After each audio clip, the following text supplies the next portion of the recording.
Bismillahirrahmanirrahim. Assalamualaikum warahmatullahi wabarakatuh. Anak-anakku, bagaimana kabarnya? Baik, alhamdulillah. Mudah-mudahan kita senantiasa dalam keadaan baik ya. Walaupun dalam wabah corona ini, walaupun kita dalam keadaan di era wabah COVID-19 ini, kita senantiasa dalam keadaan sehat walafiat tanpa ada suatu kekurangan apapun. Baik anak-anak, alhamdulillah kita tetap masih belajar. Karena kita tetap harus sehat. Karena kita belajar, makanya kita harus sehat. Jaga kesehatan tubuh kita senantiasa menghindari segala sesuatu yang mengakibatkan kita menjadi sakit. Baik anak-anakku yang Bapak banggakan, pada kesempatan ini mungkin Bapak dipercaya akan menyampaikan materi mata pelajaran Bahasa Indonesia. Di kelas 2 ini adalah lanjutan dari materi-materi di kelas 1. Ya.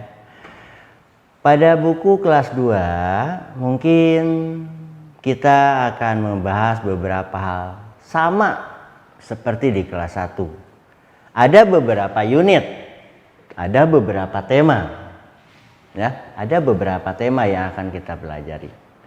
Namun mungkin saja setelah kita lama berlibur, kita tetap di rumah saja tanpa ada aktivitas-aktivitas di sekolah dan lain sebagainya. Mudah-mudahan anakku tetap di rumah saja tanpa merasakan rasa bosan ya. Tetap belajar, giroh, motivasi tetap mesti ada ya dari diri kita. Baik anak-anakku semuanya, materi yang akan Bapak sampaikan pada kesempatan ini adalah tema 1. Tentang apakah itu? Materinya tentang kerukunan hidup. Kerukunan hidup dalam berkeluarga antara ayah, ibu, anak dan lain sebagainya. Adapun materi yang akan Bapak sampaikan pada kesempatan ini adalah bagian-bagian sub tema, antara lain 1, A, menggunakan ucapan ajakan. Itu yang pertama. Yang B adalah menggunakan ucapan perintah dan tolong. Sementara yang C, menggunakan ucapan penolakan dan permintaan maaf. Sebagaimana kita di kelas 1 mungkin pernah belajar permintaan maaf itu seperti apa, ungkapan permintaan tolong itu seperti apa, ucapan perintah itu seperti apa, dan sebagainya. Nah, pengembangan materi dari kelas 1 kita belajar di kelas 2. Nah, cuman ada tambahan-tambahan sedikit. Ada tambahan sedikit. Contohnya yang bagian A, menggunakan ucapan ajakan. Pada bagian ajakan ini tidak hanya kita mengajak, tapi juga anak-anakku ada kata kuncinya dari kata ajak itu. Apakah itu? 1, ayo. 2, mari. Ada kata kunci di mana ketika kita menggunakan ucapan ajakan ini, gunakanlah kata kunci yang ini. Apakah itu ayo dan mari? Ayo di, kita belajar. Ayo di, kita main. Ayo mah, kita tidur. Ayo mah, kita pergi ke pasar dan lain sebagainya. Ayo Bu Guru, kita belajar dan lain sebagainya. Nah, itu kata ayo. Mari, mari Dek ke sini. Itu ya. Mari ibu-ibu, kita kumpul di sini. Mari anak-anakku yang ada di lingkungan kelas ini, yang ada di lingkungan sekolah Al-Masum dan lain sebagainya, kita berkumpul, kita bersilaturahmi. Nah, itu adalah ucapan ajakan. Ya? Oke. Yang kedua atau bagian B, menggunakan ucapan permintaan tolong. Perlu diingat juga, ya. Kalau permintaan tolong itu ada kata kunci. Apakah itu? Tolong. Supaya terkesan bahwa permintaan kita itu terasa sopan dan santun, maka pakailah kata tolong dalam kalimat yang kita gunakan. Contohnya apa? Bagaimana, adik-adik bisa nggak? Anak-anak bisa nggak? Nah, contohnya, Pak, tolong ambilkan sepeda aku. Pak, tolong ajari aku naik sepeda. Nah, kata-kata tolong itu dibubuhi dalam kalimat menggunakan ucapan perintah dan minta tolong. Pada dasarnya kalimat itu adalah sebuah perintah, ya. Tapi untuk memberikan rasa kesan halus kepada yang menerima perintah itu, kita gunakan kata tolong. Bu, tolong aku dong bukain botol ini. Ya, tolong dong aku ajarin naik sepeda.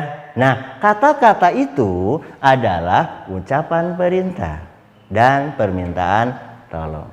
Oke, lanjutkan. Yang bagian C menggunakan ucapan penolakan dan permintaan maaf. Sama, ini juga supaya terkesan bahwa apa yang kita katakan akan terasa halus, lebih enak, lebih sopan, enak didengarnya, maka kita melakukan penolakan dengan permintaan maaf. Apabila ada yang mengajak kepada kita, Dek, ayo kita main yuk. Kita balas ajakan teman kita dengan penolakan. Itu juga kalau kita tidak bisa. Kalau kita bisa, ya diusahakan. Kalau kita tidak bisa, lakukanlah penolakan ini dengan permintaan maaf. Contohnya bagaimana? Dengan penolakan, misal, maaf, aku tidak bisa karena aku harus mengerjakan PR. Nah, seperti itu. Ayo di kita bermain sepeda, itu ajakan. Ya, itu ajakan. Ketika kita melakukan penolakan terhadap ajakan itu, maka pakailah permintaan maaf sehingga penolakan akan terkesan sopan. Oke anak-anak? Nah, contohnya seperti ini. Misal, ketika teman kita mengajak, ayo Dek, kita main sepeda yuk di lapangan. Karena kita ada perluan, maka kita tolak. Aduh Dek, aku tidak bisa. Mohon maaf karena aku akan pergi berlibur dengan ayah, misal seperti itu ya.